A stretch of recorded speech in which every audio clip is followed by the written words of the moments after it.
Deputeti i Partisë Demokratike Helidon Bushati ka qenë në Shkodër për të parë nga afër situatën si rezultat i përmbytjeve.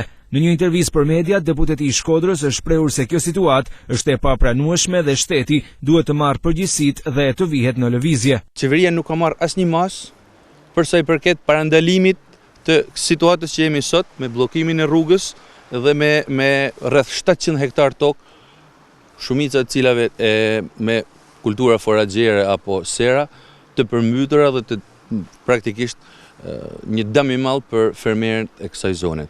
Qeveria duhet kishte marrë masa, sidomos duke filluar nga masat parandaluese që fillojnë me lajmërimin e organeve të pushtetit vendor për mundësinë e një përmbytje të mundshme, gjatë që nuk ka ndodhur as nga përfaqësuesit e qeverisë në prefekturë, as nga organet që merren me menaxhimin e kaskadës Drinit, pasi kjo situatë është një situatë që vjen si pasojë e keq menaxhimit hidrocentralin e Vaudens, duhet ketë një paralajmërim për banorët e zonës.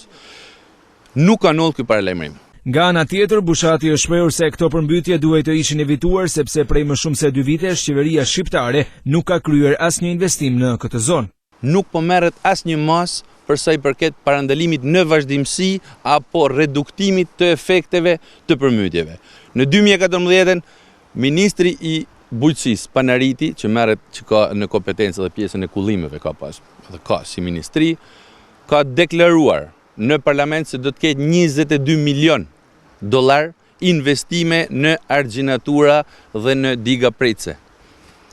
Sa ka deri më sot? Deri më sot, në para 2 muajsh ka qenë në Komisionin e Aktivitetet Prodhuese, ka deklaruar që ka pasur rreth 500.000 dollar, domethënë nga 22 milion në 500.000. Rreth 1.000 hektar tokë bujqësore janë në ujë në territorin e qarkut të Shkodrës si rezultat i përmbytjeve të 24 orëve të fundit, ndërkohë që sipas të dhënave pranë hecit të vaut të Dejos bëhet me dije se në këtë hidrocentral po punohet me kapacitet të plotë në mënyrë që të shmangen shkarkimet.